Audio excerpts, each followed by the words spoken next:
Hello, Treasured Stars. How are you today? This is Shakrat Kuti of Treasured Stars. How is everybody doing today? Today, I will be talking about depression in early childhood. Um, Today, I would not be talking in the perspective of a pediatrician or a physician or a social worker. I will be talking in the perspective of my experience and what I know. As an educator, I've noticed depression in young children. Although as parents, sometimes we do not see as parents, we do not notice a lot of things. So today, this video is recorded to support children and families, and is basically a view of a early childhood educator. Children and adolescents are currently experiencing depression at an unprecedented rate, causing a lot of mental issues, and as well as leading to suicide. As you know, suicide and mental illness has increased dramatically in just not in Nigeria, but in the world. It is a significant public health problem, and also is at a prevalence rate of at least 3.9%, especially in Nigeria. So, what are the factors that put certain children and adults at risk? A lot of times in our classrooms, we do have children who have homeless families, or who are even homeless themselves. Some families place their children with, some parents place their children in homes of other family members because they themselves are homeless. Some children are even living under the bridge or in, shelters with their families. This issue is a cause to depression in children. If you think that it is only adults that are depressed or having issues, you can think again. Children alike, even from birth to 8 or more, also are affected by this issue. Divorce. When family divorce, children are not happy about it. Sadness can lead to depression. A toxic environment.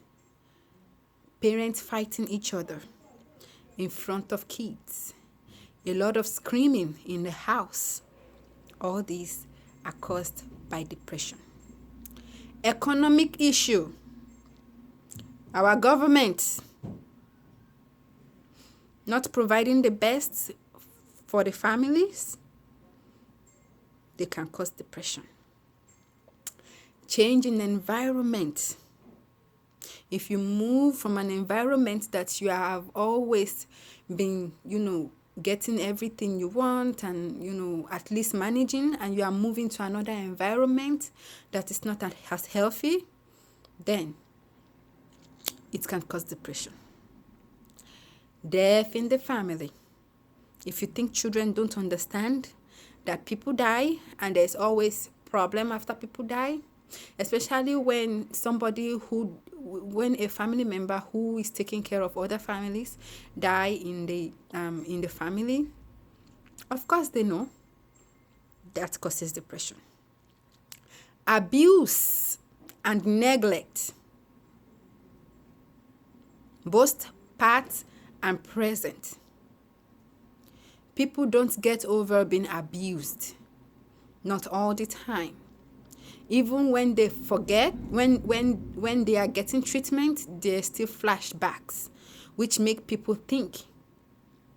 Children think. When they are being abused, they can cause depression. Incarceration. A father or a mother of a child being in jail can cause depression of children. Separation of fathers and mothers. Conflict in the environment. Unemployment can cause depression in young children and adolescents and even adults alike. Another thing we don't think about is unemployment. If we think that children don't understand that their parents are unemployed, think again. Children alike understand everything happening in their environment. Having a new baby, children can get depressed over it if you are not a person who includes them in the whole process.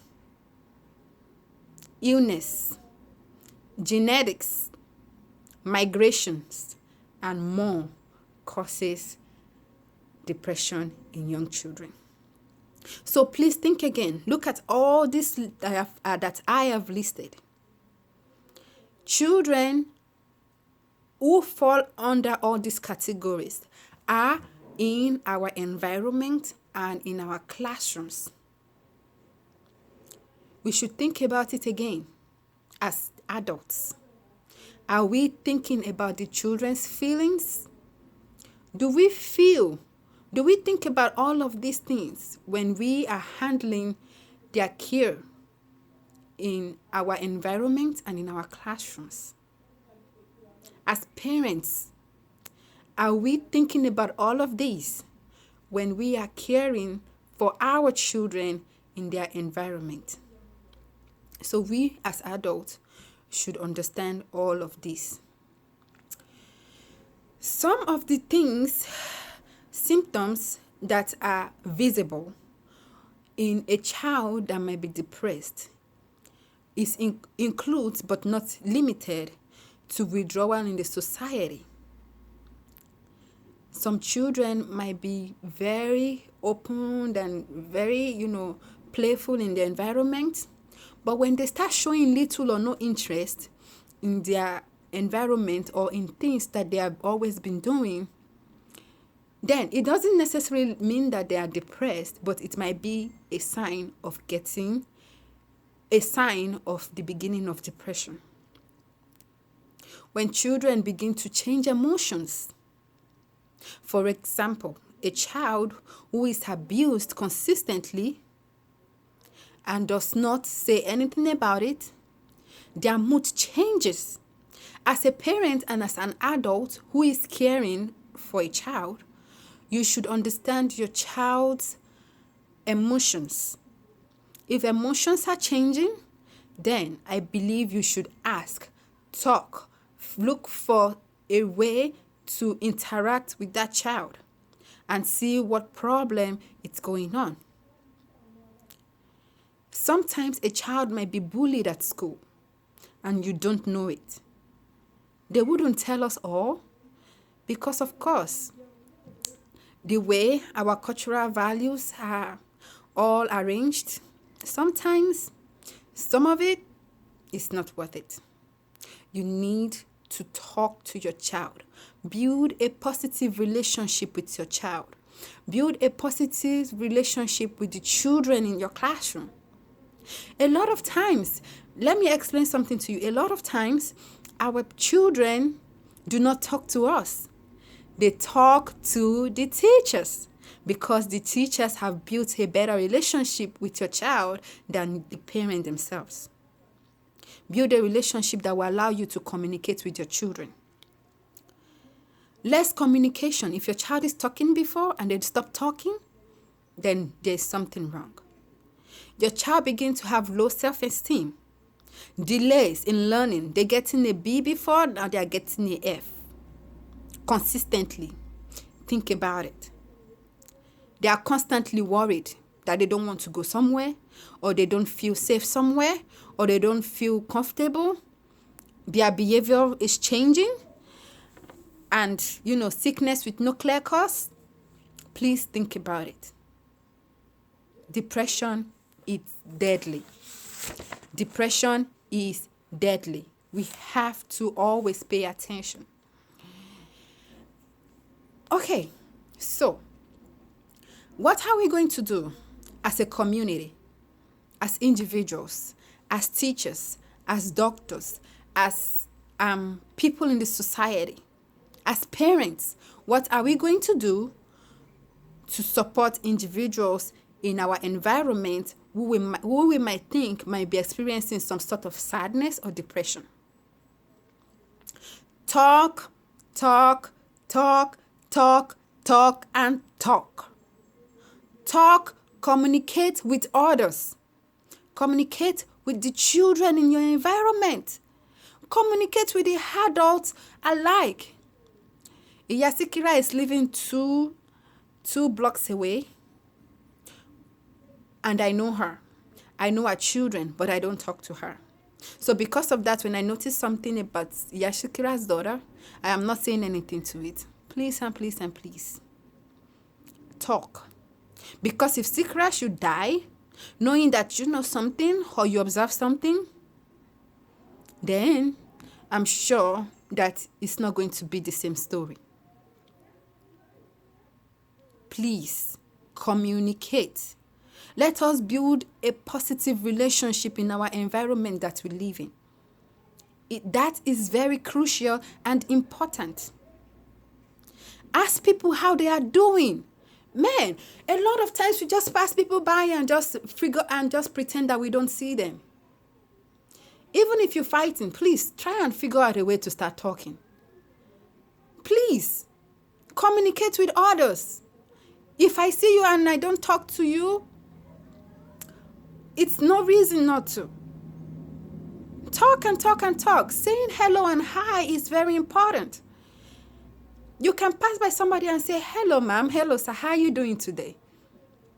If you are saying hello, how are you doing today all the time, you're definitely going to build a positive relationship. Even the person you're greeting will be forced to communicate with you. Don't just communicate with people when they feel sad.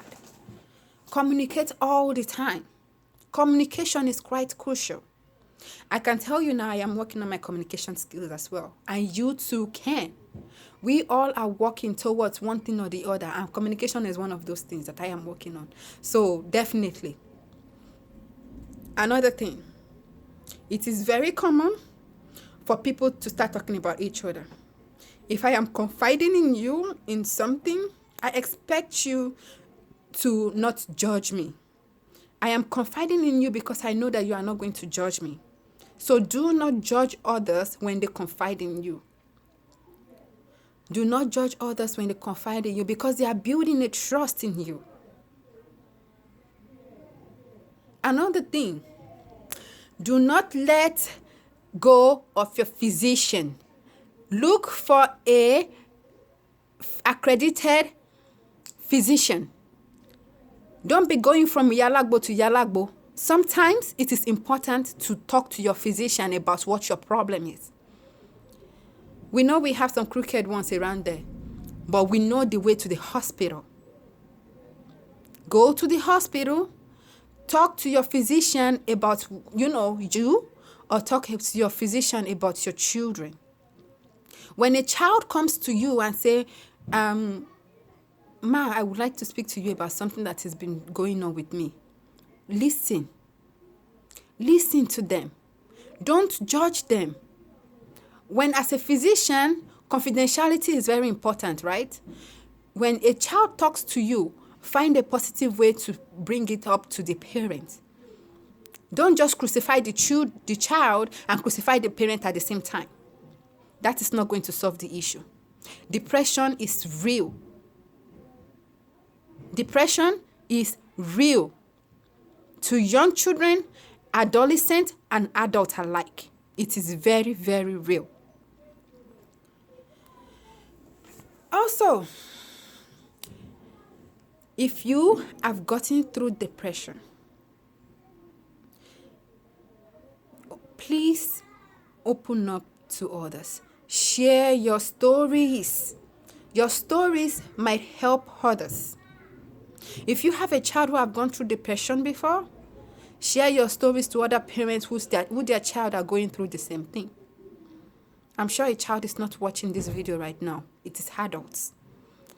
But you can help your child by talking to other families who have gone through the same thing and are, and are trying to get over it.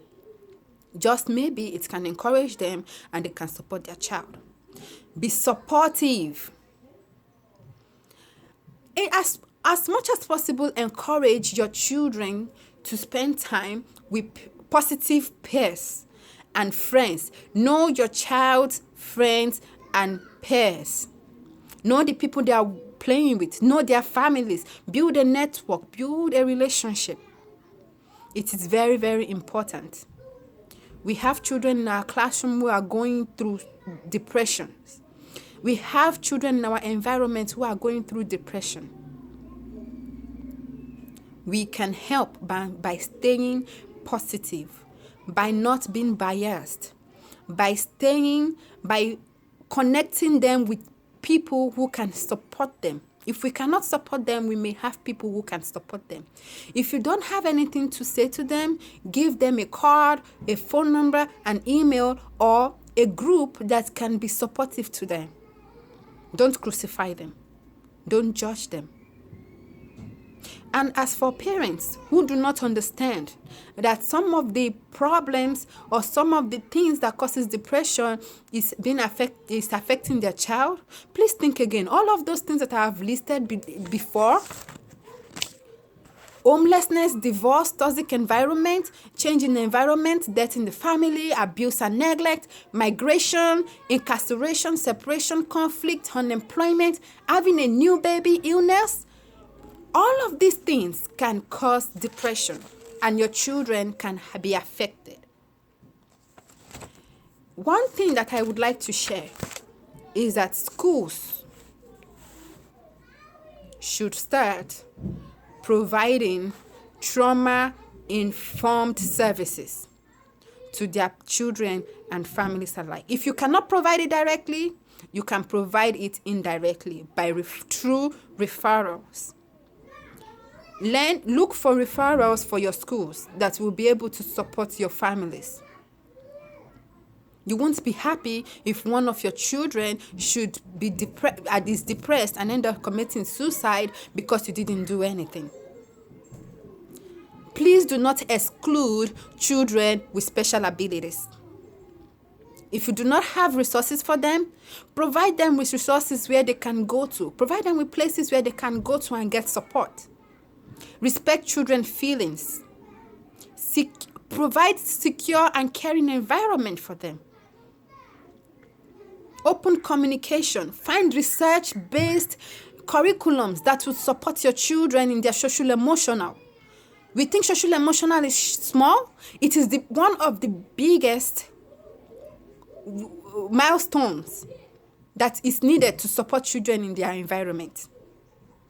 Without social emotional development, the children might not be able to thrive in their environment. Try to record children's behavioral expectations. Don't just be letting the children go back and forth. Learn your children in your classrooms as teachers and as administrators. Provide professional development for your teachers. You yourself should provide professional development. Provide orientation for your family about depression. And as families, please be involved in your students' schools, in your child's schools. Attend seminars and workshops that are provided to you. It is not because they want to make money out of you that they are providing these seminars. It's to support you. And don't just throw your child in your classroom without understanding their social emotional development as well as the students and teachers. As for now, this is what I am going to say. If you have any questions or any comments, please place them below. This is one issue that I really am interested in and I'm learning about. And I believe that we all can learn from one another. Thank you very much. and everybody should have a good day. Bye.